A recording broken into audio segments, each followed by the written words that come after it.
6 de julio de 1967. Gran emoción en Bolivia. El misterioso grupo de guerrilleros que desde hace 4 meses tiene en jaque al ejército ha realizado una audaz operación militar. Ha ocupado un pueblo de casi 3.000 habitantes, Samaipata, a pocos kilómetros de la ciudad de Santa Cruz, centro petrolífero e industrial del país. El gobierno y el ejército bolivianos emiten dramáticos comunicados, pidiendo al pueblo que se mantenga unido frente a la grave amenaza a la patria boliviana. Vamos hacia Samaipata, recorriendo la misma carretera que los guerrilleros emprendieron en el 67, secuestrando un ómnibus y un camión.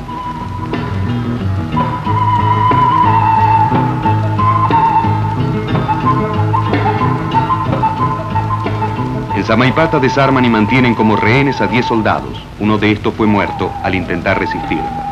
Compran comida y sobre todo medicamentos. He aquí al farmacéutico de Samaipata. Entonces cuando yo sentí que tocaron un estampido de un fusil, ¿no? Escuché. Inmediatamente me desperté y me senté en mi cama. Estaban las luces ardiendo en todo el pueblo y en mi cama también, ¿no? 5 minutos de que fue la descarga del estampido, entonces fueron los golpes en mi puerta con la carabina, ¿no? A eso vine, inmediatamente abrí las manos de arriba y me encontré, cuando vi aquí al frente, no supongo que era Darío, ¿no? No sé cuál de los altos, el más alto que había entonces, ¿no? Con su boina azul, sudando la frente, tipo en alto, con las barbas hasta aquí y el cabello también atrás, ¿no? Entonces yo le digo, le voy a atender. No, ábranos la puerta porque no le vamos a robar, no le vamos a saltear. Puso el fusil ahí, hizo un trampolín y se entró. ¿Y qué pidieron? Drogas. Entonces entró mirando cosas, casilla por casilla para encontrar la droga que querían, ¿no? Eran varias drogas que querían. Necesitaban algodones, necesitaban agua oxigenada, necesitaban gasa, pero drogas, entre las drogas querían alupen, butazolidina encontraron, querían otro irgapirini también, muchas asmáticas, ¿no? Neoasma, no, que no tenía yo, pero ellos más o menos 1,5 millones han llevado sin pagar, pero no por causa de ellos, sino por culpa mía, ¿no? Que yo no dije, no calculé, como también no me llama capaz de calcular al cálculo sin hacer un detalle, no se puede cobrar lo legal, ¿no?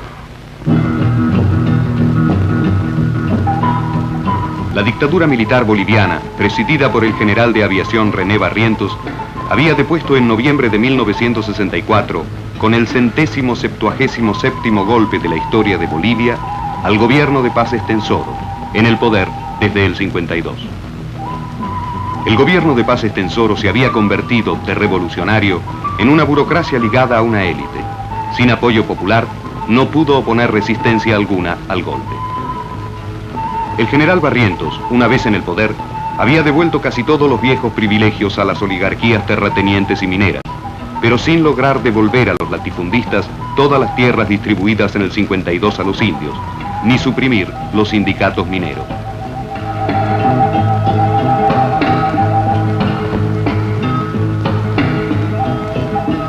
Estamos ahora en 1967. Luego de 3 años, muchos dudan que Barrientos pueda seguir en el poder.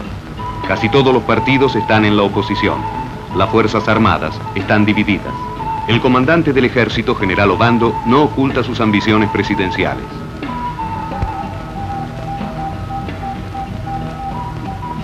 La misteriosa guerrilla, que desde marzo del 67 actúa en la zona de Santa Cruz, contribuye a la inestabilidad del gobierno, mientras este refuerza la unidad del ejército. El primer choque, el 23 de marzo en Ñancahuazú, le cuesta al ejército 7 muertos, 6 heridos y 11 prisioneros. El segundo choque, el 10 de abril en Iripití, otros 9 muertos, 7 heridos y 18 prisioneros. El 25, 26 y 27 de abril, nuevos choques producen 5 muertos cerca de Muyupampa. Son apresadas 3 personas acusadas de colaborar con la guerrilla: Regis Debré, Ciro Bustos, argentino, y Eduardo Rote, anglo-chileno. El 8 de mayo, cerca de Yacuiba, 2 muertos y 4 heridos. Después de emboscadas, combate en la Florida el 26 de junio, 3 muertos y 2 heridos. El 6 de julio es ocupada Samaipata. El 30 de julio en El Pilo, cerca de Río Grande, el ejército registra otros 4 muertos y 6 heridos. Solo después de 5 meses, un primer éxito. El 31 de agosto en Vado del Yeso, son sorprendidos en una emboscada y muertos 10 guerrilleros. También es capturado un desertor, Paco, quien entrega nuevas pruebas de que la guerrilla está dirigida por cubanos. Al mando de todas las operaciones se encuentra el comandante Che Guevara, a quien no se veía públicamente desde hacía 2 años. La prensa mundial se interrogaba sobre su misteriosa desaparición. Se prueba así que el Che había entrado en Bolivia en noviembre de 1966, después de haberse rasurado la cabeza, la barba y las cejas hasta resultar irreconocible. Por distintas vías entraron otros 16 cubanos y 3 peruanos. Los guerrilleros no eran centenares, como se creía, sino solo unos 50, ya incluso reducidos a menos. La opinión pública recibe con escepticismo las revelaciones del ejército. El 26 de septiembre, en un pequeño pueblito, La Higuera, una emboscada del ejército provoca la muerte de otros 3 guerrilleros, entre los cuales figura Coco Peredo, uno de los líderes bolivianos de la guerrilla. León y Camba, 2 desertores, son capturados. El 8 de octubre, la clamorosa noticia. En la quebrada del Churo, cerca de La Higuera, el ejército ha ubicado nuevamente a los guerrilleros, matando a 6 y capturando a su comandante, Ernesto Che Guevara, quien ha muerto en la noche, declara el ejército, desangrado por las heridas sufridas en combate. Los periodistas son invitados a la ciudad de Valle Grande, a 50 kilómetros del lugar del combate, para asistir a la identificación del cuerpo del Che. Un helicóptero llega de La Higuera con el cadáver del comandante guerrillero, que luego es exhibido en la lavandería del Hospital de Nuestra Señora de Malta.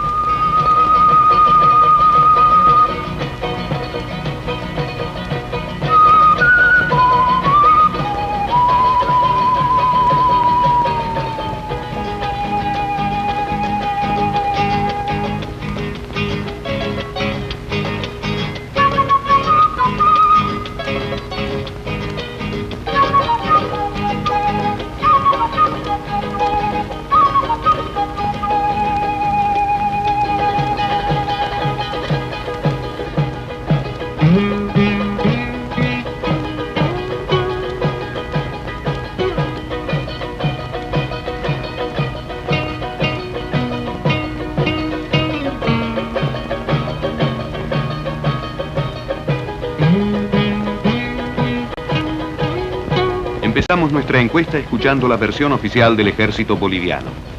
He aquí al coronel Miguel Ayoroa, quien dirigió a los Rangers bolivianos en la captura del Che. ¿Y cuando usted llegó en La Higuera el día 8? El Che ya estaba capturado. Cuando yo llegué el día 8, estaba él capturado ya y había sido despachado, herido como se encontraba, para ser atendido a La Higuera, donde existía un sanitario de la compañía. ¿Y qué ha podido recoger usted de cómo se desarrolló la captura? De acuerdo a la información que yo recibí en la noche y la versión de los soldados que intervinieron particularmente, luego del combate que se había librado, en un momento en que avanzaba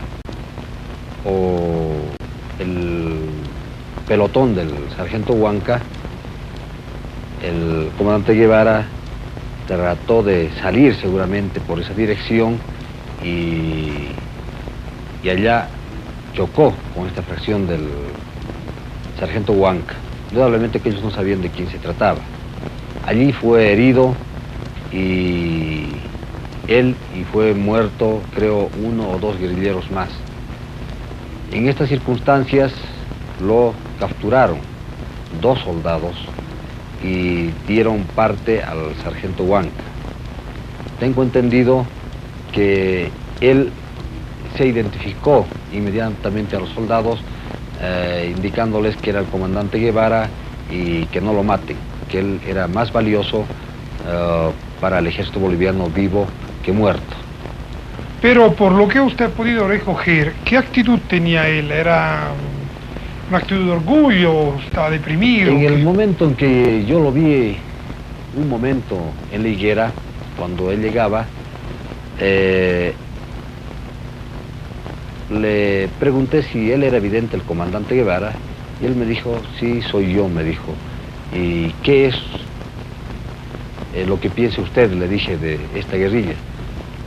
Y él me expresó a mí lo que ya había expresado a otros soldados también, creo, que con él la guerrilla prácticamente había terminado en Bolivia, porque él era el que liderizaba eso, y que no creía que ella continuaría después de su muerte, es decir, el mismo grupo, porque él le informamos que parte de los guerrilleros habían escapado. Evidentemente habían logrado escapar 10 guerrilleros, a cargo de Pombo y de Inti Peredo. Ahora él estaba muy deprimido. Yo lo noté muy preocupado y podría decir bastante deprimido, para tal vez el fracaso que él consideraba ya de la guerrilla y el hecho de ver varios de sus amigos muertos, le causó un impacto fuerte, porque uno de esos momentos al pasar vio, creo, el cadáver de Antonio, un cubano, y él dijo, Antonio, exclamó, y se agachó. Yo lo vi bastante decaído en esta oportunidad, es lógico, creo eso. Y encargamos el cuidado del comandante Guevara a el sanitario y al teniente Huerta y los soldados que debían irse relevando cada 2 horas. Pero al teniente Huerta se le encargó que él permanezca toda la noche con él, y el sanitario también que esté listo al lado de él. Entonces el día después usted no estaba en el campamento. Nosotros, en cuanto llegó el coronel Centeno y se le dio el parte, junto con él y el capitán Prado nos desplazamos a la zona de operación a unos 3 o 4 kilómetros de la Higuera. Allí estuvimos hasta que se realizó la limpieza, donde hubo un pequeño encuentro con una fracción que había estado queriendo escapar todavía. Después de esta operación nos replegamos. Cuando llegué a la Higuera lo encontré al comandante Guevara, que estaba ya muerto en una camilla y listo para ser embarcado en un helicóptero que habían mandado de Valle Grande. Entonces... Sí, que usted no estuvo presente a la muerte de no estuve presente. Cuando llegué él ya estaba en una camilla y estaba envuelto en una hamaca de las que ellos usaban, y incluso podría decirle que la expresión que él tenía en ese momento era especial, puesto que él... Respecto a esa foto, la foto esta, ¿qué diferencia usted le encuentra? Bueno, como les decía, la expresión de la foto no es la que originalmente él presentaba cuando estaba muerto. Él, cuando yo lo vi en la camilla listo para ser embarcado en el tren del helicóptero, tenía la boca bastante abierta y los ojos cerrados. Entonces se dispuso, para evitar esta expresión un poco desagradable, que con un pañuelo que le pase por encima de la cabeza y por debajo de la mandíbula se le amarre para lograr cerrar la boca. Se hizo esto y el sanitario fue el que realizó esto y se lo embarcó en el helicóptero y se lo condujo a Valle Grande. Sé que allá en Valle Grande, en cuanto llegó, le abrieron los ojos, le lavaron un poco la barba y le quitaron el pañuelo para sacar una fotografía que sea más fácilmente reconocible y poder comparar con las que se disponían de él. ¿Usted puede hacer alguna información sobre cómo fue la muerte de Che? Bueno, la versión que yo tengo es que él sufrió una hemorragia interna y no había médico, porque se pensó evacuarlo en la noche o el mismo día de su captura, pero usted sabe que en la noche los helicópteros no tenían un lugar, una iluminación apropiada, las turbulencias propias de la hora no permitieron que regrese. Tal es así que incluso un soldado nuestro que se encontraba herido tuvimos que perderlo por falta de movilidad para sacarlo a Valle Grande, donde ya existe un hospital más o menos bien montado. Al día siguiente ya habíamos perdido al comandante Guevara y el soldado que teníamos, creo que era el soldado La Fuente, que había fallecido también por a causa de sus heridas. Entonces, el Che murió en la mañana o en la noche por hemorragia, ¿cuándo? Yo creo que en la mañana. Nosotros salimos temprano hacia allá y no... ¿Y murió? Según el sanitario que teníamos ahí, porque no teníamos ningún médico, era un soldado entrenado para sanitario, por hemorragia interna.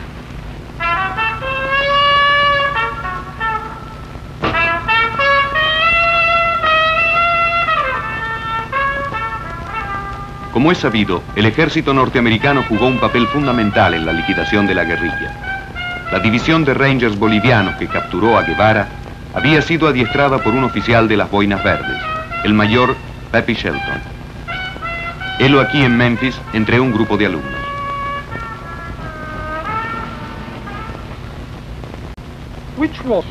¿Cuál ha sido su carrera militar, Mayor Shelton?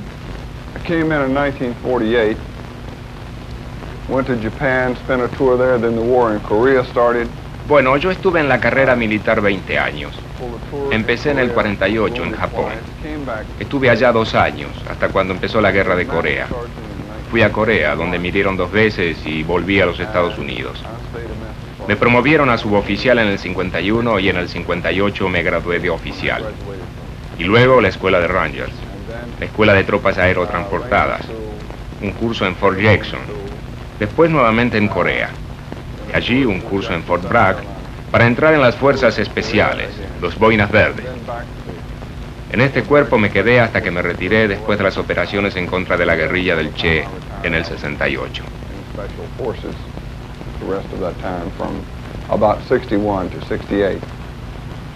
¿Y cuál es su actividad de instructor en esta escuela? Yes, here at Hamilton, 4 instructors.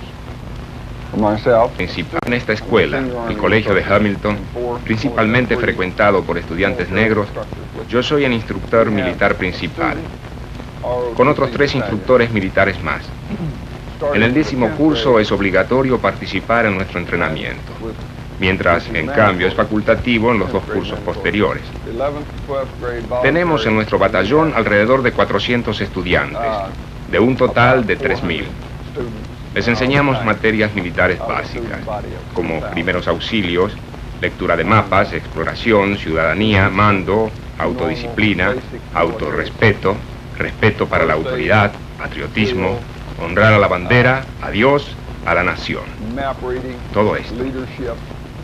Citizenship, self-discipline, self-respect, respect for authority,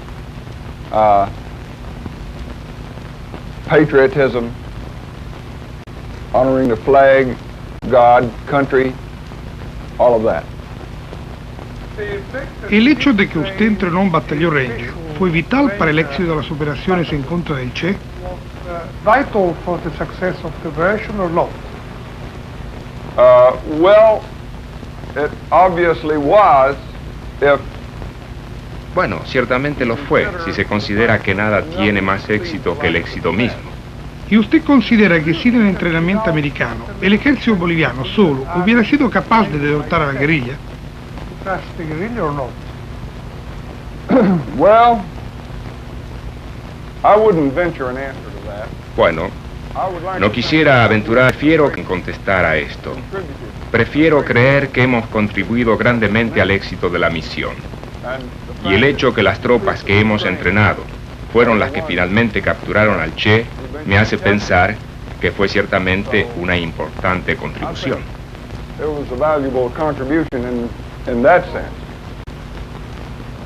¿Y con cuáles de las 4 compañías que usted entrenó se enfrentó el Che? Esto es un punto interesante.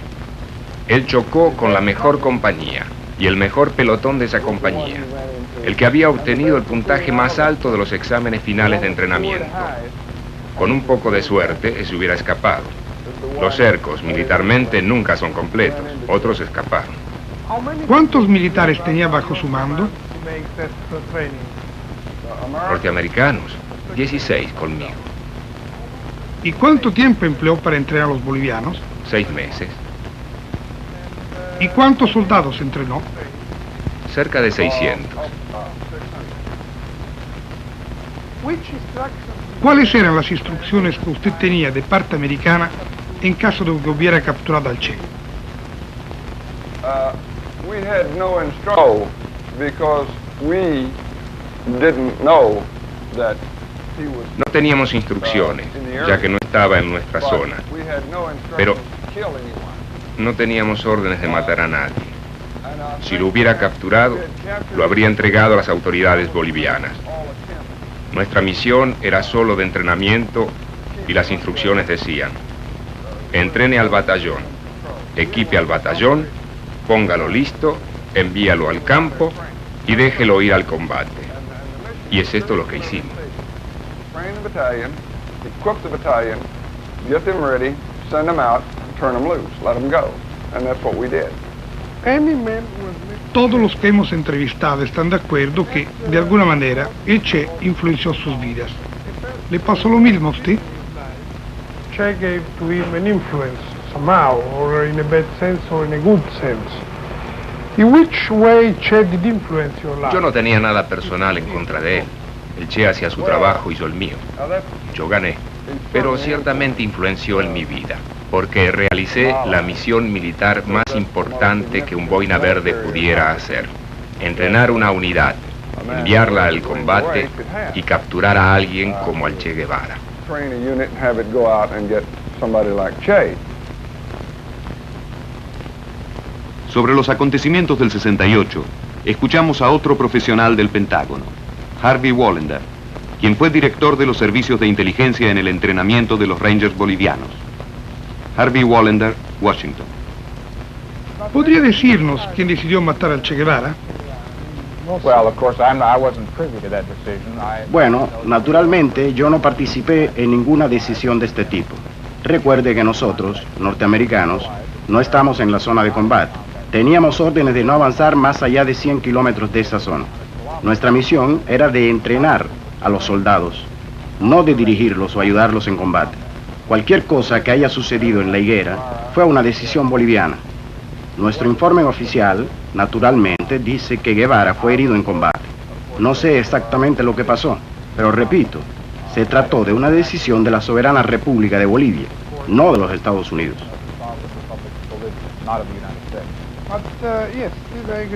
Bueno, pero ¿por qué los bolivianos tomaron esa decisión? Si hubiesen dejado al Che en vida, hoy él tal vez no sería el mito que es ahora.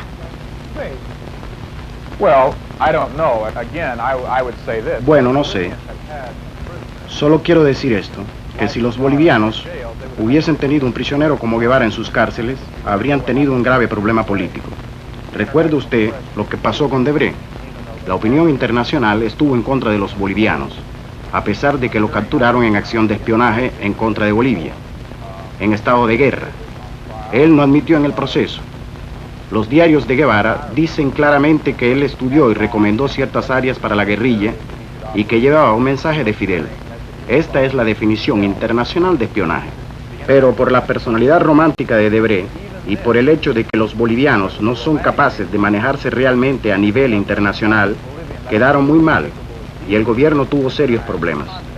Por lo tanto, yo solo puedo especular de que los bolivianos no estuvieron ciertamente descontentos de que Guevara haya muerto en combate, porque haberlo tenido como prisionero político hubiera creado reales problemas.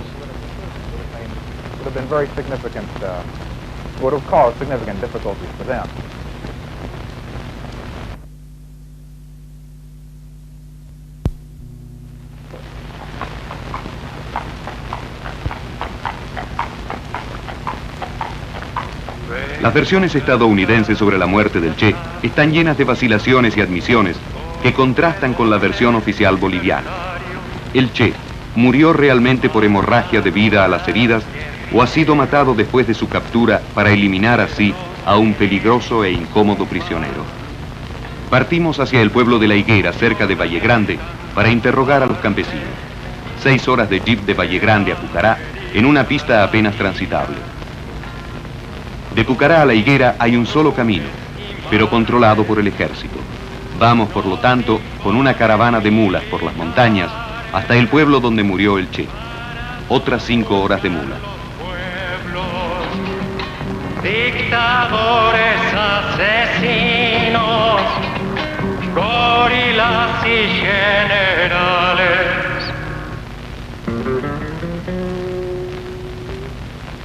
Estamos a más de 2000 metros, en el escenario árido y majestuoso de los Andes bolivianos. Son las montañas donde se consumó la lenta agonía de la guerrilla. Y montañas, patria o muerte su destino. Selvas, pampas, El Che, en la última página de su diario, expresa su temor de que una vieja campesina, que encontró poco antes del combate, los ha de denunciar al ejército a pesar de que él le regaló algún dinero. En realidad, fue este hombre el que los denunció, un campesino que posee un campo cerca de aquí. ¿Cómo se llama usted? Manuel Herrera. Bueno, dígame una cosa. ¿Qué es lo que pasó a usted aquí con el Che en esta quebrada?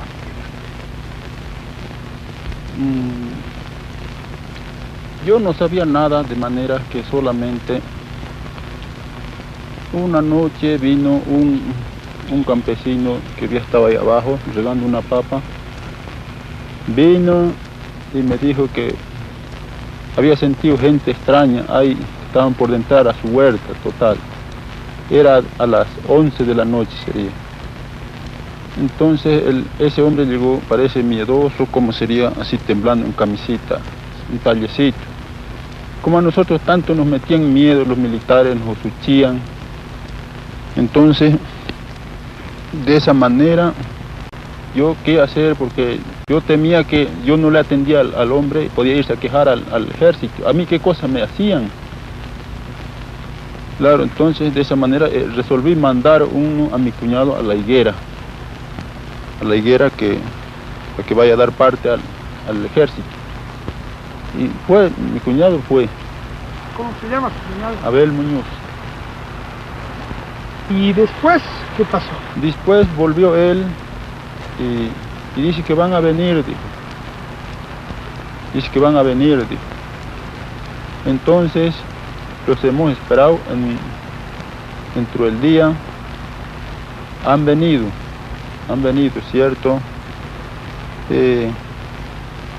Cuando a las 12, así sería, se oyó unos tiros de bala ya. Aquí en esta quebrada abajo, ¿no? Entonces,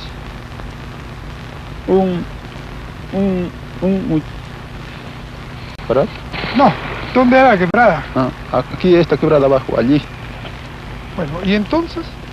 Entonces, yo vine a un objeto allí, a una casa, hay una mujer enferma, me vine a ver eso y salimos al mogotito cuando vi de 4 o 5 hombres con su kepa en su espalda por una faldita. A esta banda de allá salían, de la quebrada para allá. Entraron una peñadita, no supe más.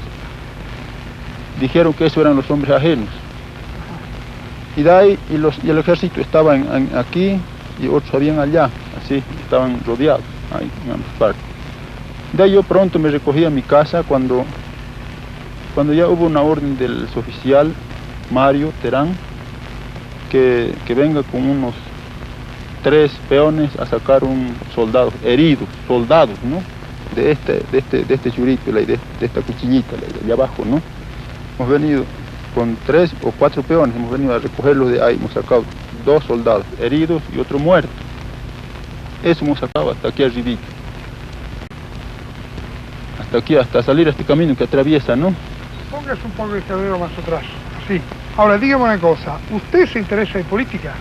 No, nosotros no tenemos nada que ver con política, no tenemos nada que ver, nosotros somos hombres pobres, tímidos del campo y cumplimos las órdenes que nos mandan y también vimos que de repente las castigaban por ese motivo. Nosotros no teníamos ninguna intención con nadie.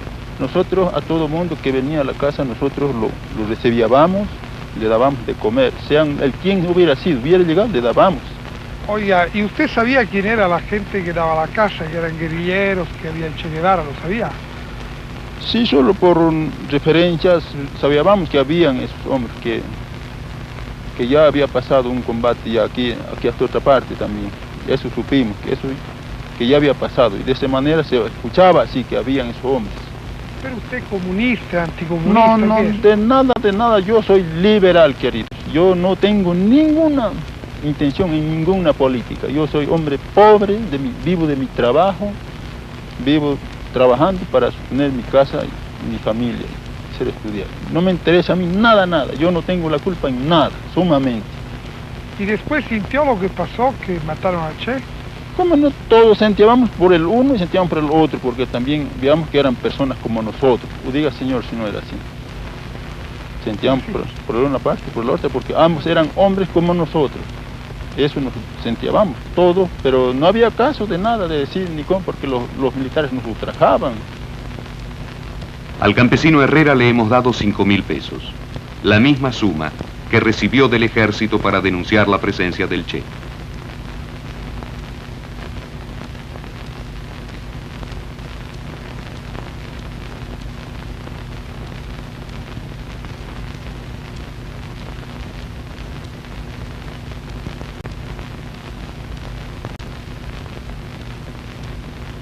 Explotan al campesino, al minero y al obrero. La Higuera es uno de los tantos caseríos bolivianos, un grupo de casuchas de barro seco con 2 caminos. Sus habitantes, menos de 400, viven de la agricultura y la ganadería. Todavía hoy no han entendido bien qué es lo que ocurrió en su pequeño pueblo, hasta ayer aislado del mundo. En la plaza central, un calvario, según las tradiciones de esta zona. Del dominio explotador. En la Higuera hay también una escuela para los niños esparcidos en los valles. De la nación liberada, Bolivia también le llora. Ningún campesino responde a nuestras preguntas. No han visto nunca un equipo de televisión. Tienen miedo de las posibles represalias del ejército, que tiene agentes allí. Varios han dejado el pueblo para ir a vivir a otros lugares. Nos dicen que la vieja escuela ha sido destruida por el ejército para eliminar trazas del lugar en que murió el Che. Han construido otra, casi idéntica.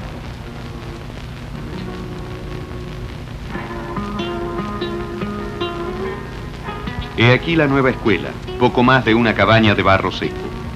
Ernesto Guevara, el Che, caminó estos mismos pasos, sostenido por un soldado, cojeando por su herida en la pierna derecha. Aquí, en esta mísera escuela, ahora clausurada por el ejército, ha muerto el Che. Mi comandante Guevara, no hay en tu muerte una flor. En la Higuera, el miedo nos ha impedido toda investigación y hasta el material que hemos filmado corre peligro. Volvemos el mismo día a Valle Grande, otras 5 horas de mula y 6 horas de jeep. Valle Grande es tan famosa como la Higuera en la historia del Che. Aquí fue expuesto su cuerpo, en la lavandería del Hospital de Nuestra Señora de Malta. Es un pueblo de poco más de 7.000 habitantes. Una plaza, un monumento, un cine. Aquí hemos buscado otros testigos. Finalmente, ubicamos a un técnico de la lucha contra la malaria, que va continuamente a la Higuera y conoce a todos los campesinos de la zona. Acepta hablar, pero lejos de Valle Grande. Esta entrevista, por razones técnicas debidas a las difíciles condiciones en que se realizó, debió ser regrabada. Presenta defectos de sincronización entre voz e imagen. Dígame una cosa, aquí toda la gente tiene miedo de hablar. ¿Por qué tiene miedo? Porque después hay mucha represalia de los militares. Pero usted podría contarnos algo sobre lo que pasó en la guerra. Podría contar algo que me contó un amigo de Pucará. Él me dijo que lo había encontrado el 27, el 28. No, el 27 de septiembre. Iba de Loma Larga a la Higuera pasando por el Púgil. Se encontró ese día con 2 tipos y lo llevaron primero con un grupo, después con otro grupo. Y en el tercer grupo estaba un señor echado sobre un bulto, sobre su equipaje y chupando naranjas. y le regaló una naranja y le preguntó de dónde venía. Él le dijo que de Pucará. Le dijo, bueno, entonces usted se va y no avisa a nadie que estamos nosotros por acá. Y a los pocos días, a los 4 o 5 días, llegó a la higuera y vio a la gente que estaba aglomerada en la escuela vieja, ¿no? La escuela que ya no hay ahora. Y él preguntó, ¿quién estaba allí? Está preso el Che, le contestaron. Y entró en ese momento doña Ninfa, la mujer del telegrafista. Entró con un plato de carne asada, papa y lechuga, y le dio, y en ese momento vio al Che amarrado en esa forma. Lo vio así amarrado. Entró un militar, no sé quién es, y dijo que ya le habían desamarrado la mano y ya el Che había comido, y comido rápido. Eso es lo que me han contado. Ha comido y luego dijo que le hicieron un favor. Sáqueme la pipa del bolsillo, dijo, y sáqueme un cigarro. Porque de vuelta lo volvieron a amarrar.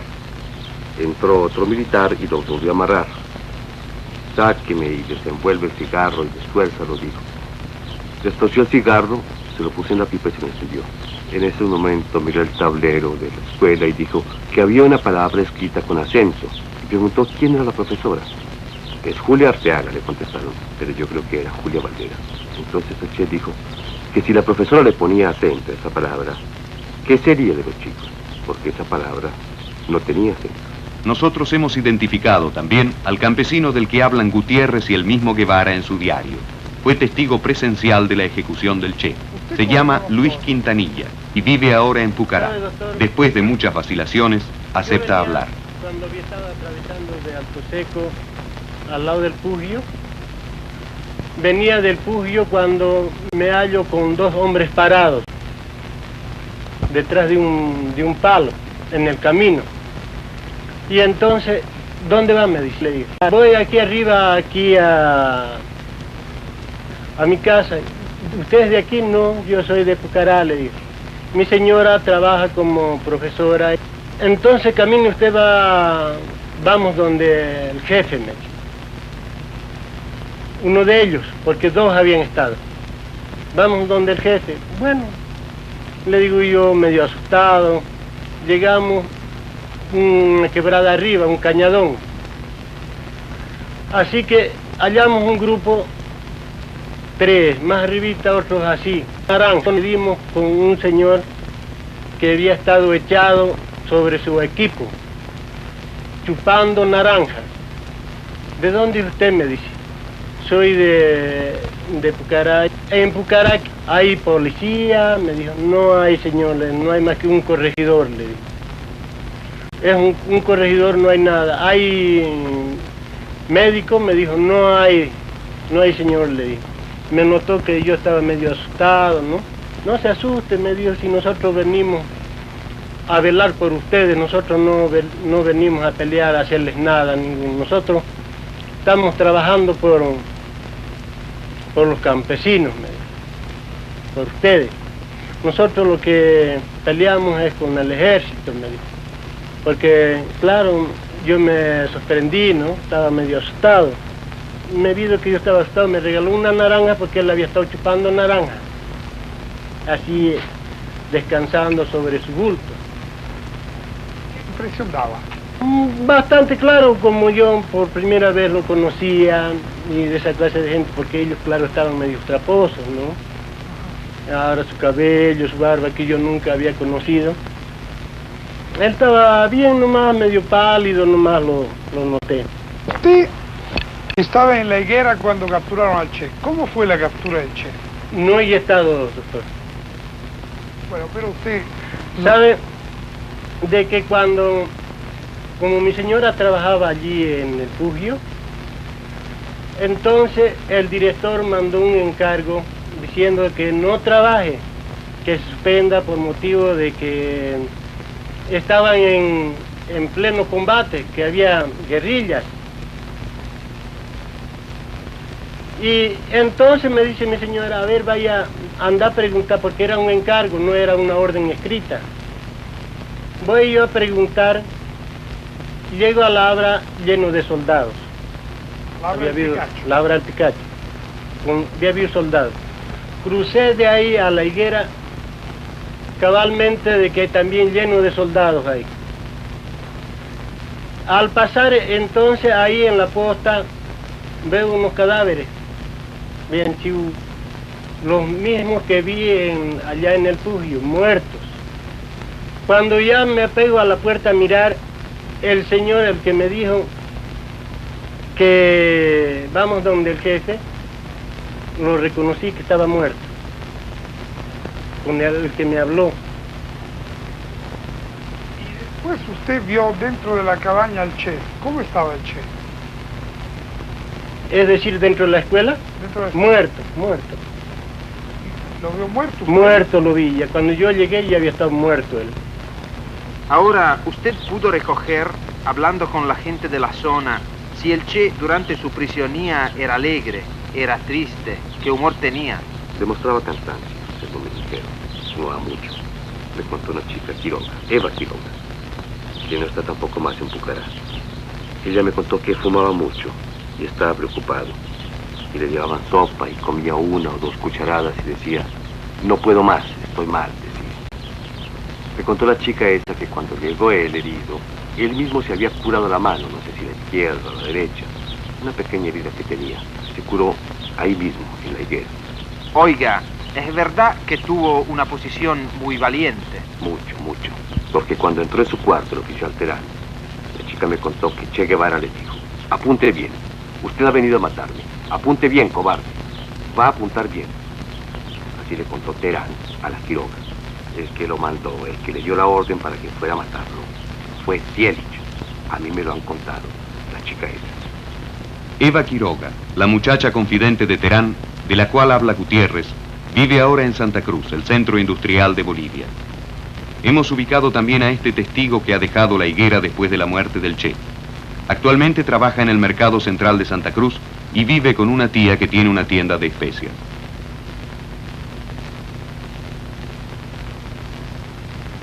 Le hacemos leer una carta de Gutiérrez y le hacemos oír la entrevista de Luis Quintanilla, del cual es pariente, para que reconozca su voz y acepte hablar. Me dijo, yo quiero hablar con la gente de aquí, nosotros no hacemos ningún daño a nadie, me dijo. Eso me dijo. Pero todo es inútil. Cuando volvemos al día siguiente, Eva Quiroga ha dejado Santa Cruz.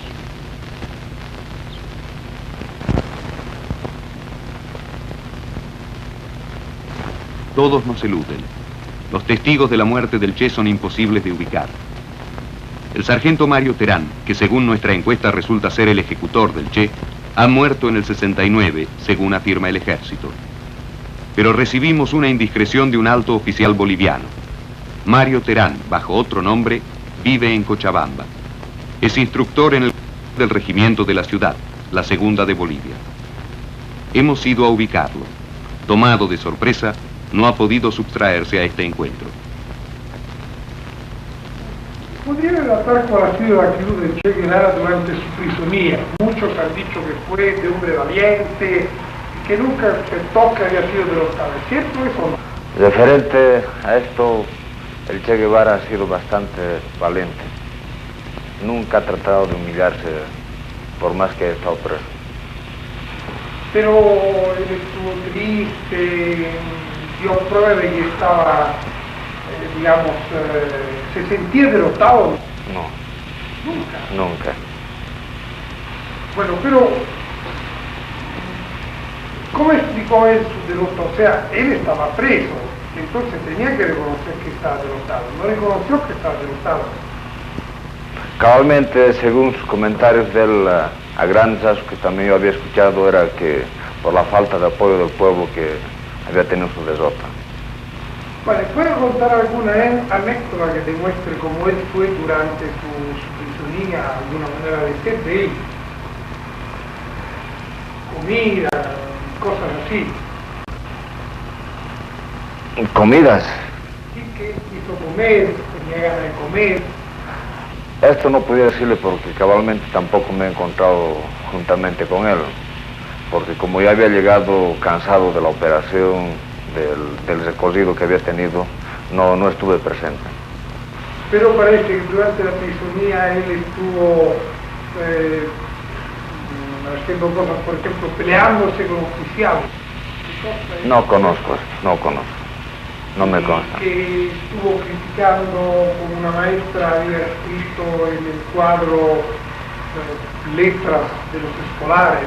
No conozco. ¿No? Tampoco. ¿Tiene alguna anécdota de lo que dijo él cuando lo tomaron preso? Tampoco conozco. ¿Alguna anécdota que indica cómo era el carácter del hombre, cómo se presentaba, qué impresión daba?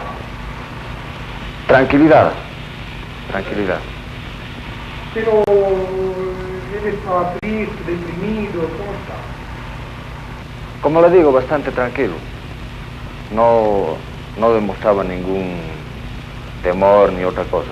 Pero digo alguna frase sobre ustedes lo habían capturado, de lo que militarmente había sido capaz. Cabalmente, como le digo, no estaba presente en el momento, no estaba presente. Pero pudo recoger algunas anécdotas de algunas personas que estuvieron presentes, de cómo él fue. No, ninguno. Ahora, hay varias de las personas que hemos entrevistado, sea en la higuera que por parte militar, sí. Especialmente fuerzas americanas, que lo indican como uno de los ejecutores del Che. ¿Qué quiere usted o desea aclarar al respecto? Al respecto, yo lo único que pudiera aclarar que él ha fallecido por falta de atención médica. Como tenía varias heridas que había recibido en el combate, se ha llegado a desangrar este hombre y ha sido para que haya llegado a morir. Pero entonces todas las personas de la guerra y también los americanos que dicen que él fue ejecutado y que usted fue uno de los que ejecutó, ¿qué opina usted respecto de eso? Lo único que le puedo decir es lo que cabalmente le he dicho, ¿no? Que él ha fallecido por falta de atención médica y desangramiento. Hay una entrevista que nos han dado, que yo quiero que usted la conozca, donde dicen que Che, cuando usted entró, le dijo, dispare bien, apunte bien, porque usted ha disparado a un hombre. ¿Es cierto eso? No conozco.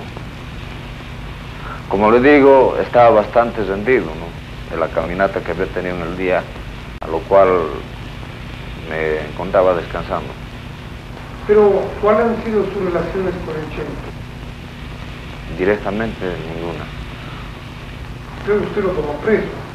¿Preso no? Poder no.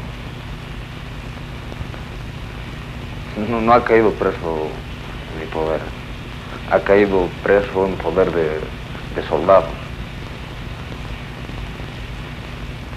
Y entonces, ¿usted cómo tiene esa idea del Che, que ha sido valiente y sereno? Porque lo vi ya en la higuera. En la higuera ya lo he llegado a ver. Y es donde lo he conocido. En combate no lo he conocido. Ahora, el informe médico que el doctor Martínez nos hablaba en la higuera, que él, entre otras cosas, murió de un disparo en el corazón, que sería una cosa bastante complicada para explicar cómo se desangró. El disparo en el corazón causa una muerte bastante grave. Violenta. No, pero como les digo, ha tenido bastantes heridas. Tenía en las piernas y... En las piernas. Sí, pero una herida en la pierna no causa el desangramiento de una persona rápida. Pero han sido varias heridas, no ha sido solamente una. Varias de las entrevistas dicen que hubo un sorteo de 4 o 5 personas encargadas de ejecutar el Che por un orden que vino de la paz, y que usted fue el primero en ejecutar esta orden, y después tuvo el teniente Pérez, que disparó un tiro en el corazón del Che y otros 2 que dispararon otros tiros. ¿Qué declara usted sobre esto? Al respecto, que preguntan sobre el sorteo que dicen que ha habido para la ejecución del Che, completamente falso. Al menos en mi presencia no había ningún sorteo. Como rato antes había indicado, yo estaba un poco cansado, ¿no? A lo cual me retiré a descansar. que conozca que haya habido sorteo, no, en ninguna cuenta. Pero usted entonces no participó en ninguna ejecución. En ninguna ejecución, porque tampoco ha habido. Entonces, ¿por qué esta gente declara eso? ¿Qué opina usted? La opinión que puedo tener al respecto es que la gente ha hablado mal. Porque, como les digo, no ha habido ninguna ejecución ni sorteo alguno que conozca. Yo estaba cansado y me retiré a descansar. Y cuando ya supe al día siguiente que había fallecido, como le decía, por falta de atención médica y el desangramiento que tuvo. ¿Era un tipo que daba distinción, respeto? Su mirada bastante tranquila y serena. Impresionaba al llegarlo a mirar a él. Santiago de Chile. Aquí se había refugiado después de la caída del gobierno progresista del general Torres, el mayor Rubén Sánchez, capturado por el Che en uno de los primeros choques, el 10 de abril del 67. Después de la caída de Allende, se ha refugiado en México. ¿Puede decirnos cómo se decidió la muerte del Che y quiénes intervinieron en la reunión que se tuvo especialmente a La Paz? En realidad yo no conozco esa parte, quienes intervinieron, solamente por comentarios y por charlas de oficiales. Ustedes saben que cualquier decisión para el fusilamiento de un personaje tan importante como el Che debería ser tomado a nivel de Presidencia de la República y alto mando militar, porque era prisionero del alto mando militar y lógicamente dependía el alto mando militar de la Presidencia de la República. Y posteriormente a quién van a mandar la orden de la ejecución, tiene que ser a un comandante superior, en este caso al comandante de división. Y el comandante de división transmitió lógicamente al comandante de regimiento, de batallón, en este caso el coronel Miguel Ayoroa. Y Miguel Ayoroa designó a un hombre, según hay informaciones, al oficial Terán, el que lo ejecutó. Eso es lo que sé a través de las informaciones de los oficiales que han estado en estrecho contacto en aquella zona. Un testigo importante. Por primera vez, un alto oficial boliviano, protagonista de los acontecimientos de 1967, acepta hablar. Es el general Reque Terán, quien tuvo bajo su mando a la 4ª División en las operaciones antiguerrilla, siendo ascendido a comandante en jefe del ejército boliviano. Reque Terán fue depuesto poco después de la caída de Torres. Ahora vive en Buenos Aires. ¿De qué manera se llegó a la determinación de la ejecución del Che Guevara? Porque uno de los puntos que hemos recogido en nuestro trabajo en Estados Unidos es que los americanos insistieron mucho de que ellos no tuvieron una responsabilidad directa en esa decisión y que la responsabilidad fue de parte boliviana. ¿Usted podría decir un poco cómo se produjo esa decisión y cómo se actuó la decisión? Sí, cómo no. Cuando cayó el Che en La Higuera, en el Paso del Yuro, se dio el parte respectivo del general Centeno, actual general Centeno, comandante en jefe, al comando en jefe, que era el general Obando, entonces la cabeza del ejército, de las Fuerzas Armadas, y se hizo una reunión de Estado Mayor para decidir lo que se iba a hacer con el Che. Esa decisión fue tomada en La Paz. Mi posición estaba en Camiri, consiguientemente no tuve ninguna intervención en esta discusión de Estado Mayor, simplemente he recogido las informaciones y he aumentado estas informaciones en mi situación de comandante de ejército. Y la decisión fue transmitida al general Centeno, quien puso en ejecución la orden que vino de La Paz. ¿Usted puede decirnos quién participó en la reunión en La Paz para tomar la decisión y si hubo un debate o fue una cosa? Fue el alto mando está constituido por el comandante en jefe, el jefe de Estado Mayor de las Fuerzas Armadas, los comandantes de fuerza, quienes toman la decisión de alto mando, y se transmite al capitán general de las Fuerzas Armadas. Esa es la reunión de alto mando.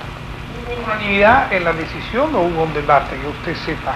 Que yo sepa, hubo alguna discrepancia de 1 o 2, tal vez, no más. Pero en la reunión participaban 6, 7 personas. ¿No? Sí, más o menos 7 personas, o 6. Así que hubo una gran mayoría. Estaba por mayoría, evidente. ¿Y usted sabe por casualidad cuáles son las personas que discreparon en la reunión? Es muy difícil de saberlo porque la votación no ha sido dada a conocer. Y entonces el general Centeno Mayor y la trajo de vuelta la orden y la transmitió al segundo, me imagino. No al segundo, sino a quien estaba en mando en La Higuera. Que era el coronel Miguel Ayoroa. Miguel Ayoroa, justamente.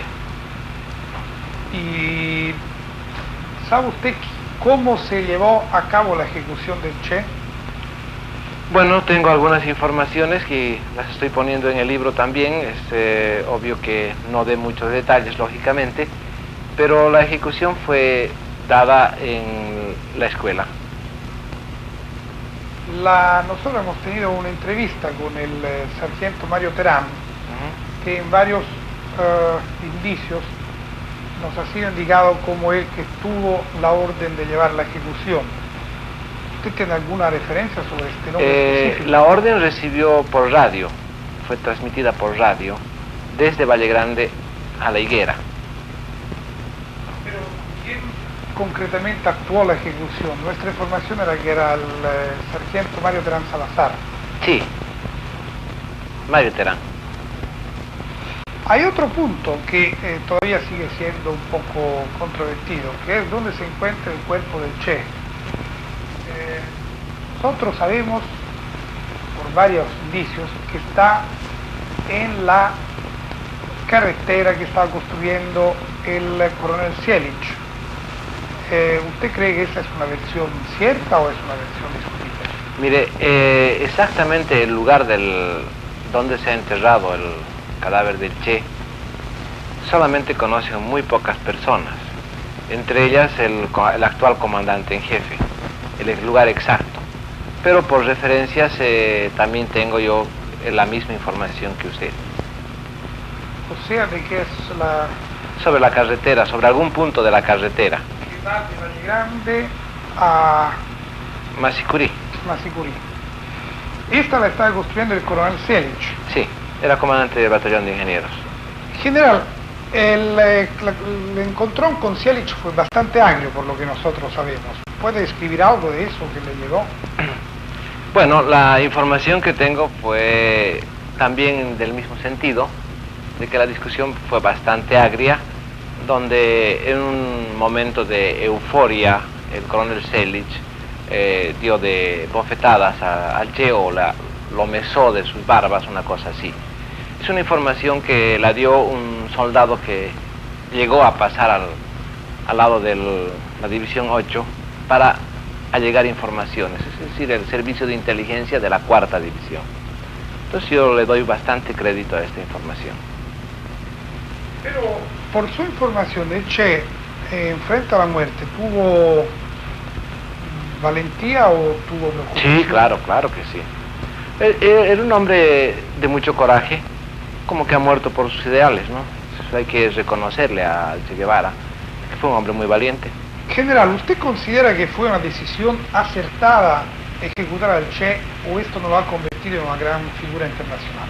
Bueno, evidentemente lo ha convertido en una figura internacional, pero la decisión para Bolivia fue acertada, puesto que teníamos la experiencia del proceso de Bray, que se convirtió en una plataforma política de tinte de propaganda de un partido político.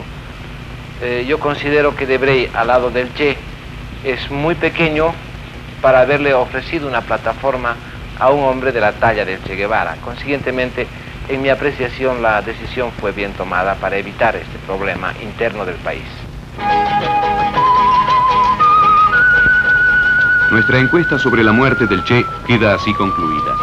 Hemos identificado a protagonistas y testigos hasta ahora desconocidos. Manuel Herrera, el campesino que denunció al ejército a los guerrilleros de la Quebrada del Churo. Mario Terán Salazar, el sargento boliviano que ejecutó la orden enviada desde La Paz de matar al Che. Por su parte, el general Reque Terán ha confirmado nuestra encuesta, revelando dónde se encuentra el cuerpo del Che. Pero la muerte del comandante Guevara va más allá de una historia personal. Marca el comienzo de la fase decreciente de la guerrilla. Su muerte y su derrota, por lo tanto, deben ser analizadas en el contexto político del continente. Sobre esto, seguiremos nuestra encuesta.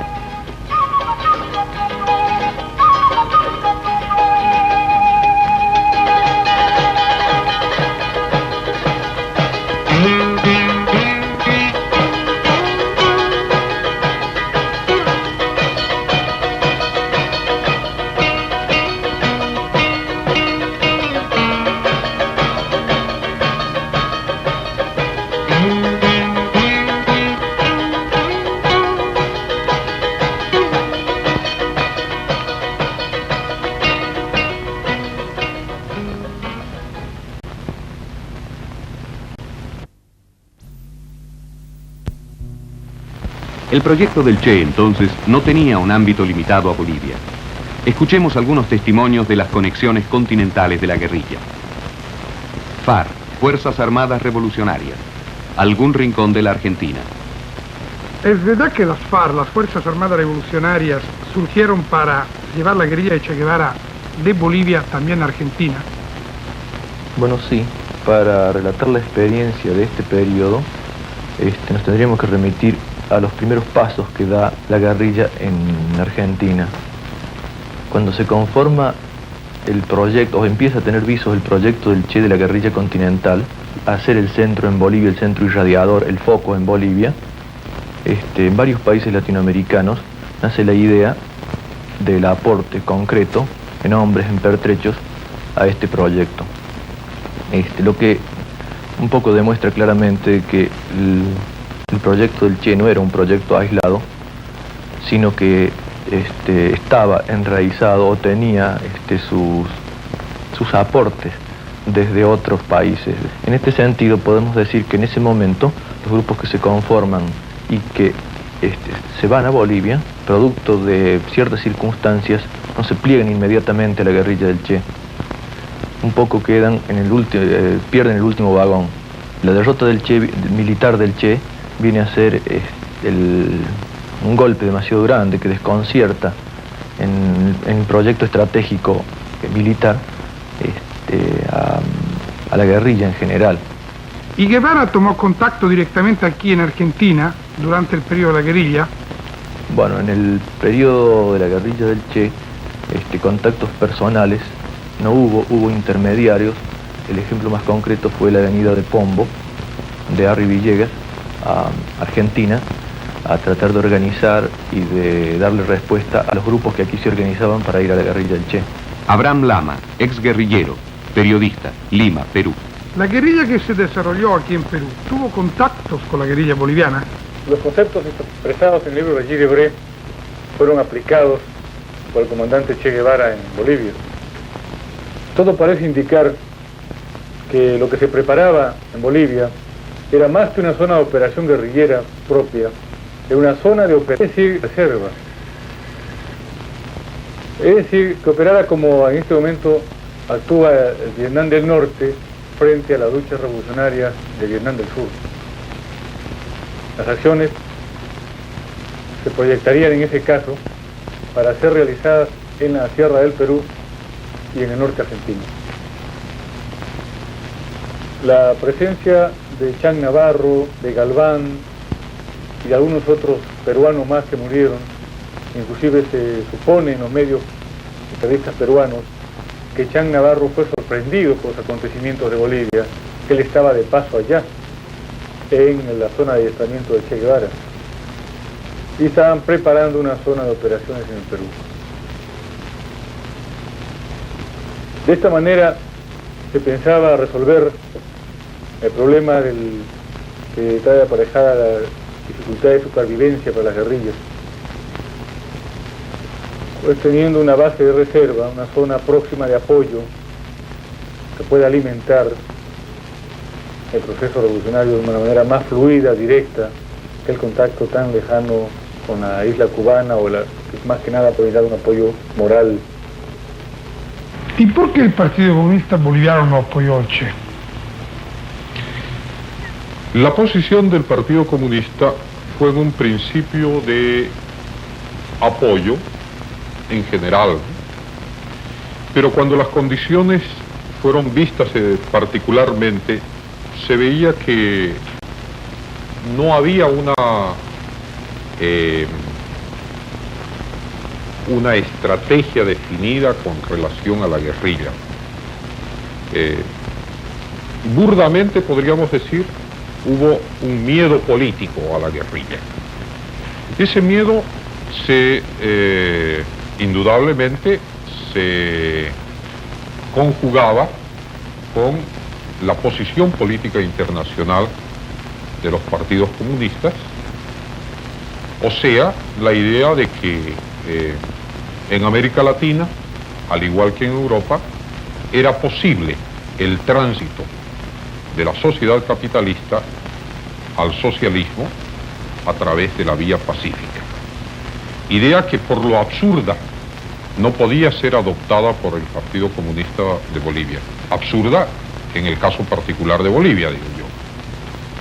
Pero que de todas maneras influía en las determinaciones del partido a través. Esa influencia se vio a través de la negativa final del Partido Comunista a apoyar la guerrilla del Che. En concreto, la circunstancia fundamental fue el hecho de que el Partido Comunista tenía que adherirse a una estrategia internacional que era contraria a los movimientos revolucionarios.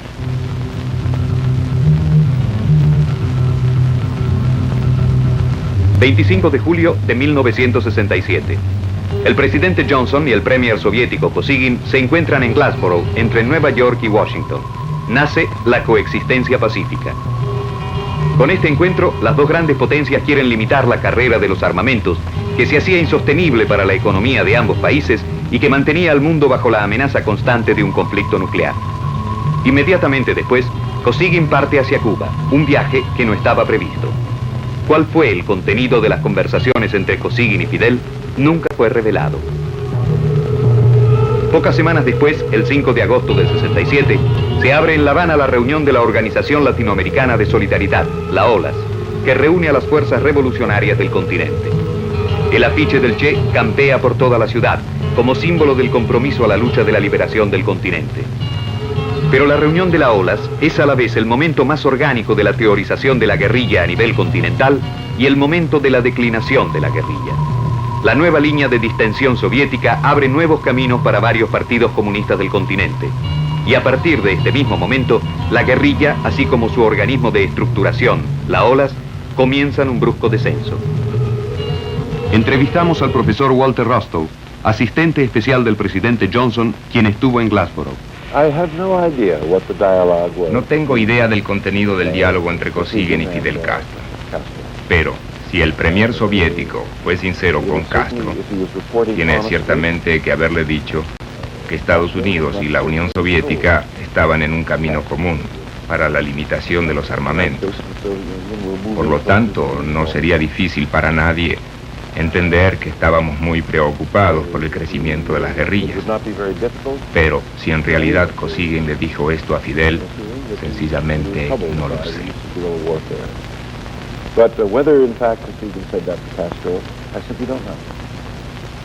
Radomiro Tomic, chileno, embajador en Washington en 1967. En esa época usted era embajador en Estados Unidos.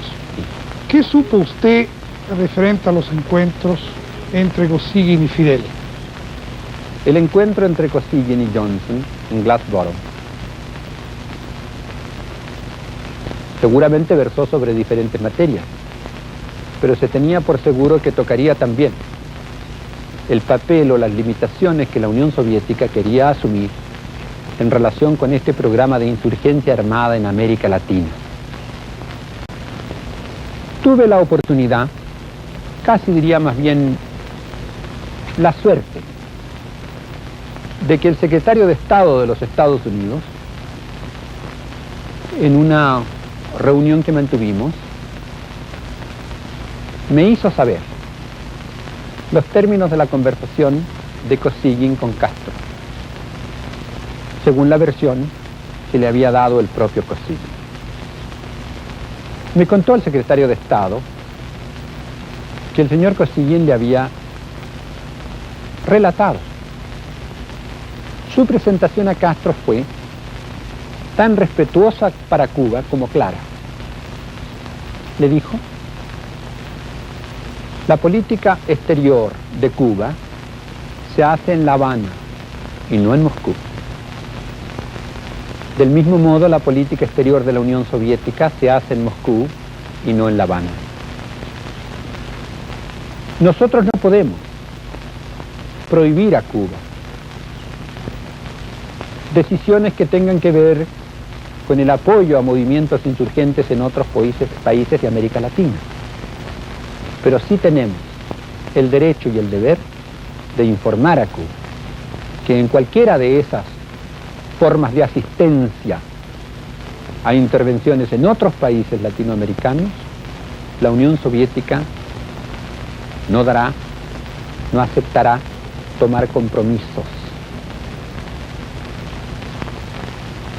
El resultado concreto de esta toma de posiciones de la Unión Soviética fue el rápido extinguirse por inanición de la Organización Latinoamericana de Solidaridad. ¿Y qué relación tuvo la visita de Kosygin con la OLAS? Es indudable que la visita de Kosygin está relacionada con la necesidad de confrontar las relaciones bastante deterioradas entre la Unión Soviética y Cuba.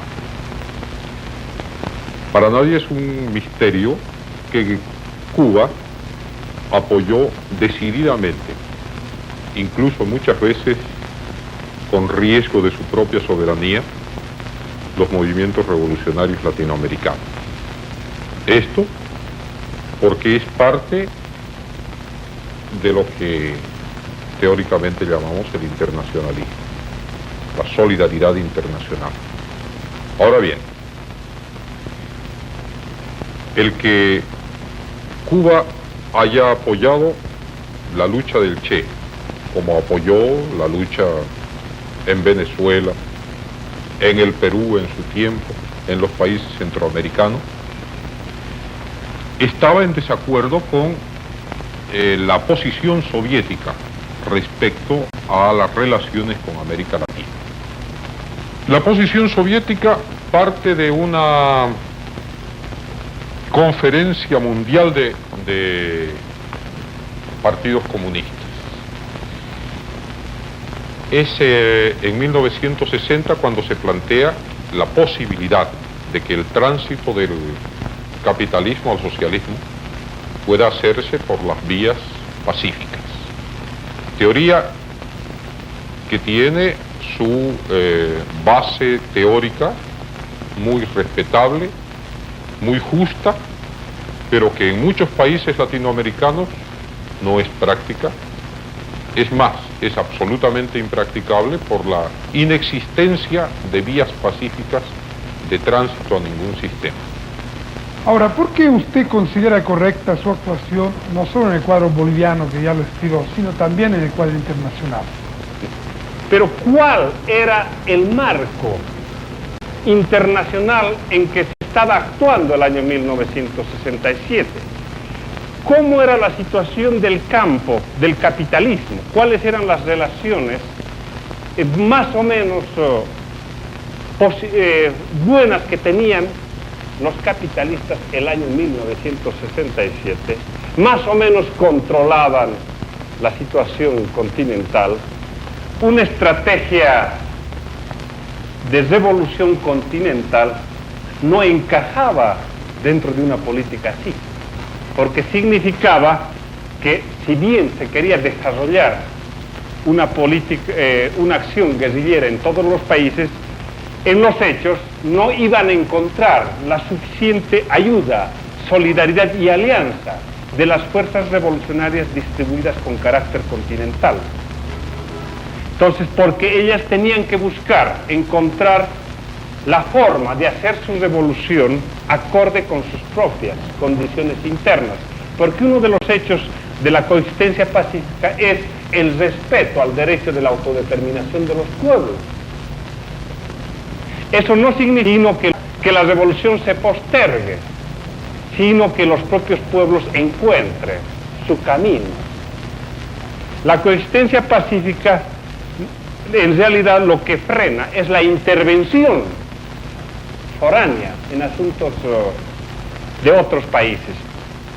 Y la guerrilla se presentaba como una cosa un poco diferente, en controversia con toda esa posición política de carácter internacional de las propias fuerzas revolucionarias y, por qué no decirlo también, en diferencia con el criterio de las fuerzas revolucionarias de este país.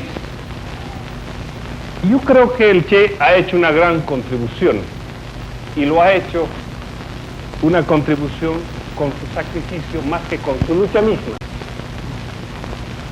el sacrificio de él por los antecedentes del mismo y de la propia revolución cubana que venía por detrás, en cierta medida ha ayudado a desarrollar la conciencia socialista en esta parte del continente. O sea, si hoy usted tuviera un encuentro con el Che, hoy aceptaría. Yo pienso que el Che comprendería mejor esta situación. Yo creo que más que yo comprender la táctica del Che, yo creo que él comprendería el criterio que yo le exponía el año 1967. Aún más, yo creo que el Che me daría la razón. Mario Monge está ahora prisionero en la cárcel militar de La Paz. Participó en los combates que las organizaciones obreras, campesinas y mineras realizaron para defender al régimen progresista del general Torres, derrocado en el 71 por el general Banzer, apoyado por Brasil y por intereses internacionales. Como él, numerosos líderes comunistas se encuentran hoy presos y perseguidos en varios países de América Latina. Desde decenas de años a la fecha, es preocupación constante de las viejas fuerzas políticas y militares la persecución y la destrucción de los partidos comunistas, identificados por mucho tiempo como los principales portavoces de los anhelos populares para una nueva sociedad. Hasta ahora, estos anhelos han sido casi siempre posible postergarlos o silenciarlos. El caso más clamoroso después de la Revolución Cubana ha venido desde Chile, con la experiencia del gobierno Allende, sucedido al demócrata cristiano Eduardo Frei. El gobierno de Frei, electo en el 64 para realizar una revolución en la libertad como alternativa al camino cubano, había abierto un programa de reformas económicas y sociales, pero que de hecho habían dejado intacto el viejo poder de las clases tradicionales chilenas. La victoria de Salvador Allende, líder de una coalición de partidos de izquierda, Unidad Popular, en septiembre del 70, abrirá la esperanza de un nuevo camino, un camino tantas veces teorizado no solo en Chile, la vía democrática y pacífica al socialismo. Estas esperanzas duraron exactamente 3 años. En septiembre del 73, un sangriento golpe militar sin precedente por su violencia y alcance liquidará las conquistas sociales y económicas del pueblo, fruto de muchos años de luchas sindicales y políticas, después de haber asesinado al presidente Allende en su despacho presidencial tras un largo combate a fuego. Las fuerzas de la reacción, aliadas a los viejos privilegiados internos y a los intereses internacionales, son de nuevo más fuertes que las esperanzas populares y las conciencias del tiempo presente. Nuestras entrevistas sobre la experiencia chilena son de 1972. Senador Volodya Teitelbaum, ideólogo del Partido Comunista Chileno, hoy en el exilio. ¿Qué opina usted, senador, de las críticas que los grupos extraparlamentarios hacen al camino de consistencia internacional que han hecho Estados Unidos y Unión Soviética? La coexistencia pacífica no se aplica en el plano interno de los países.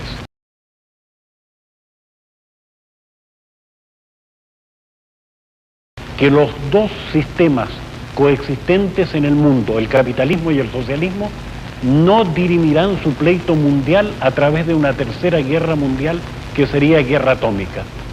La coexistencia pacífica no obliga atómica, y el acuerdo en el sentido de que no haya una guerra atómica, a mí me parece un acuerdo en pro de la humanidad con el cual nosotros estamos de acuerdo.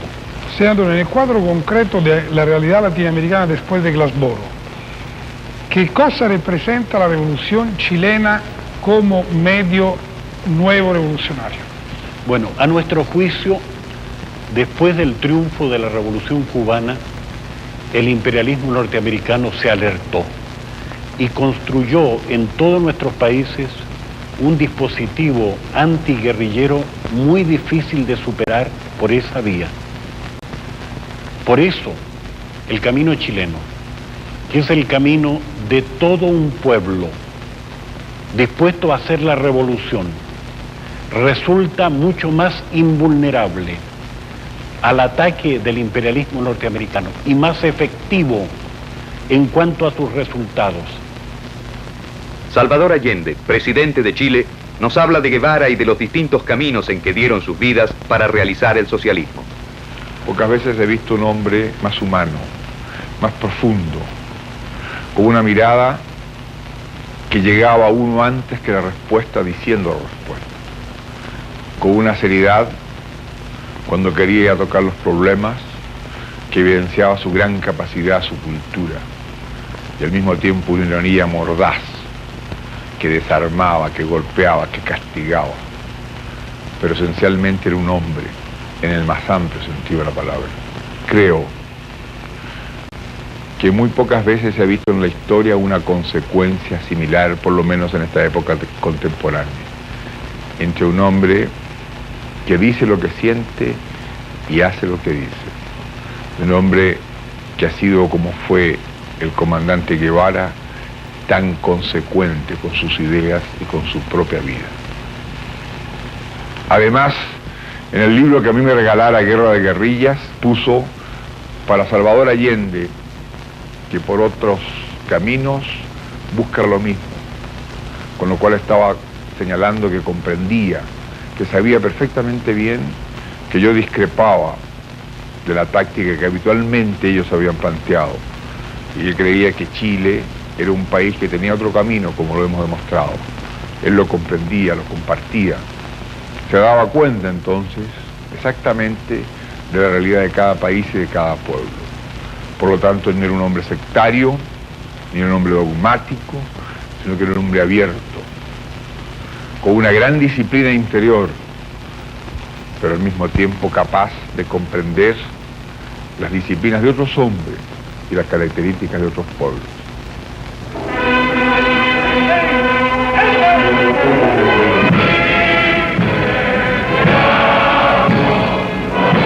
En América Latina, después de la Revolución Cubana, no han sido solo las guerrillas o las fuerzas políticas, como en el caso de Chile, quienes han desafiado a los viejos órdenes. La conciencia de la imperiosa necesidad de la renovación ha llegado a fuerzas distintas de las políticas, como la Iglesia y el Ejército. En Perú, en 1968, 2 años antes de la victoria de Allende, nace una experiencia sin precedentes. El Ejército ha dado uno de los tantos golpes de la historia peruana, pero esta vez para implantar una política de profundas transformaciones económicas y sociales. Ya en el 63, los mismos años en que la lucha antiguerrillera obliga al ejército a tomar en cuenta las reivindicaciones campesinas, el ejército crea el Centro de Altos Estudios Militares, que en realidad es una de estudios económicos, políticos y sociales. Son admitidos solo coroneles y generales. Nace así una nueva generación de militares capaces de emplear un lenguaje sociológico y que empieza a ver en la vieja oligarquía de la tierra y de la industria a los responsables de la dependencia del país respecto al imperialismo y del subdesarrollo. El nuevo presidente, Velasco Alvarado, no pierde ocasión para afirmar que el ejército irá hasta el fondo en su política de reformas en contra de cualquier presión interna o externa.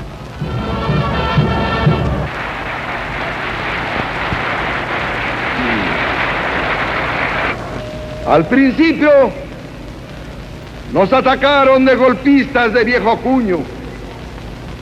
Ahora nos atacan de estar bajo influencia comunista. Ambos cargos fueron y son falsos. Pero los periódicos reaccionarios constantemente publican los escritos de plumíferos sin conciencia que, mientras fingen llorar la pérdida de una libertad de prensa de la que abusan, lanzan con insidia y por paga la especie irresponsable de que este gobierno tiene asesores y consejeros comunistas. El proceso de liberación de América Latina se cumplirá por vía política o por vía militar. Y estos dos caminos son realmente contradictorios. Sobre esto, entrevistamos a uno de los mayores expertos norteamericanos, el profesor Jack Goodwin, que fue asistente de asuntos latinoamericanos del presidente Kennedy. Conoció bien a Che Guevara durante la conferencia de Punta del Este de 1961. ¿Cree usted que las guerrillas pueden triunfar en América Latina? Bueno, yo creo que siempre van a surgir movimientos guerrilleros, aunque me parece que se ha demostrado que no pueden competir con las Fuerzas Armadas latinoamericanas. Y además, yo no creo que haya muchas probabilidades que Estados Unidos dejen triunfar a una guerrilla comunista en América Latina. No me parece muy factible el camino de la revolución por la vía solamente militar. ¿Pero cree que la revolución puede venir solo por las guerrillas?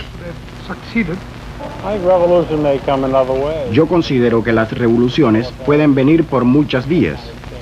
pueden venir a través de las mismas Fuerzas Armadas, o pueden venir a través de experiencias como la chilena, donde estuve estudiando este nuevo acontecimiento. Lo que es cierto es que hay una corriente de fondo revolucionario en América Latina, y no estaría sorprendido si en 10 o 15 años más este sería un continente sustancialmente socialista. Venga esto de cualquier manera. I certainly wouldn't be surprised if 10 or 15 years from now you had a substantially Marxist continent, however it came about. Fue la urgencia de cambiar la realidad económica y social la que motivó el nacimiento de las guerrillas y de los nuevos experimentos políticos y militares que hemos visto. Pero en los últimos años, esta realidad del continente no ha ido mejorando como en otras partes del mundo. Entrevistamos al chileno Gabriel Valdés, secretario adjunto de las Naciones Unidas, responsable del Plan de Desarrollo para América Latina. No solo no se ha mejorado, sino que en muchos aspectos se han empeorado. Esto es muy claro en función de la relación de América Latina en general con el mundo exterior, con Estados Unidos, con Europa y con Japón. La tendencia en América Latina es al empobrecimiento frente a Europa, Estados Unidos y Japón. Por otra parte, la transferencia tecnológica no se ha hecho en beneficio de América Latina. Es una nueva forma de dependencia, diría, de un imperialismo mucho más sutil de los países ricos en contra de los países de menor desarrollo relativo como son los latinoamericanos. Por lo tanto, hay unas formas de dependencia muy graves, hay un endeudamiento, hay todo un sistema de comercio que está hecho en función de los países ricos, hay un sistema monetario. En la construcción económica del mundo de después de la guerra, sobre la base de los convenios de Bretton Woods, fue hecha por algunos países para ellos, para un club de países industrializados, y no fue hecha en función del desarrollo de ningún país del tercer mundo de América Latina. Por tanto, las causas externas siguen conspirando para que América Latina no se desarrolle, por muchas que sean los discursos y las buenas intenciones. Pero es un problema de estructura. De modo que creo que las causas que originaron en un momento la violencia siguen subsistiendo. Esto no parece corregirse. Esto es difícil. Creo que usted que conoce América Latina estará de acuerdo conmigo de que en América Latina pasarán muchas cosas más. No pueden esperar los europeos tranquilidad en América Latina. Buscar modelos internos cuesta mucho. No le pidan a América Latina, que ha sido el continente más abusado, que forma parte de Occidente, sin embargo Occidente ha extraído riquezas y no ha entregado sino muy poco. No le pidan a América Latina que tenga una tranquilidad que Europa en el siglo pasado no tuvo y que en ninguna parte del mundo ha existido cuando hay una creación. Creo que hay creación en América Latina en condiciones muy difíciles, muy difíciles. Pero si no hay ayuda, comprensión, respeto y participación, cooperación externa, el esfuerzo latinoamericano será más doloroso, más lento y más largo. Han pasado 6 años desde la muerte de Ernesto Guevara, el Che. Con su muerte se ha concluido una fase de la historia de América Latina. Los caminos de las montañas ahora están casi desiertos. La guerrilla fuera de Cuba no ha logrado derrocar al caduco orden y construir uno nuevo, pero sin duda ha contribuido objetivamente al proceso revolucionario del continente.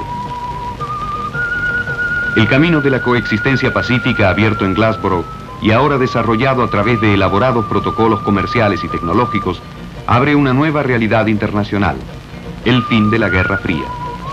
Esta, como la paz de hoy, no la hizo el tercer mundo ni América Latina, que ha quedado excluida de este nivel de decisiones. El camino peruano todavía no ha tenido imitadores. Los ejércitos del continente siguen al servicio de los viejos órdenes, en lugar de comprometerse en las luchas por la justicia social, la defensa de la soberanía nacional contra la dependencia y el subdesarrollo. El camino chileno, un socialismo a realizarse por las vías parlamentarias, ha sido liquidado por el violento golpe militar, que ha terminado con la muerte de Salvador Allende y con las esperanzas de miles de hombres y mujeres por una nueva sociedad. Las fuerzas de la reacción han demostrado, una vez más, la existencia de un aparato interno e internacional, poderoso y eficiente, que aprovecha cada ocasión, cada conflicto interno, para restaurar los viejos privilegios. América Latina sigue siendo un continente de dictaduras militares, de golpes y de revoluciones. Es el mismo cuadro de 1953, el año en el que Ernesto Guevara de la Serna tomaba un tren para Bolivia en viaje hacia un pequeño leprosario de Venezuela al que nunca llegó. Su viaje ha concluido en un perdido pueblito andino, donde una ráfaga de metralleta lo ha matado a los 39 años. Pero algo, mientras tanto, ha cambiado en América Latina. La Revolución Cubana ha logrado sobrevivir a un desafío que hace apenas 10 años hubiera parecido una empresa imposible: enfrentar al gigante estadounidense, a su bloqueo económico, diplomático y comercial. La Alianza para el Progreso no ha sobrevivido a su autor John Kennedy. La alternativa del desarrollo no ha tenido resultados ni evidencias. En 20 años de ilusiones, errores, experiencias, la conciencia de los problemas es más fuerte y más clara. Hoy en día es común la convicción de que las contradicciones y las injusticias de un moribundo orden viejo están en continuo aumento. Ya no son solo las declaraciones de pequeños o grandes grupos políticos, son las estadísticas de las Naciones Unidas, los análisis oficiales, que ya nadie intenta ocultar. En América Latina ahora la conciencia del proceso de cambio es fuerte y generalizada. Aunque pareciera que la historia de los últimos 20 años haya visto pocas alteraciones, es cierto que el continente vive, gracias a las generosas contribuciones de estas 2 décadas, en el umbral de un gran proceso de transformación para eliminar una realidad de injusticias y de explotación. Hay quien cierra los ojos frente a esta realidad, pero los hombres de América Latina están hoy conscientes de la condición dramática de su continente. Es sobre esta conciencia y sobre su consecuente fuerza creadora que se juega el destino de América Latina en nuestro tiempo.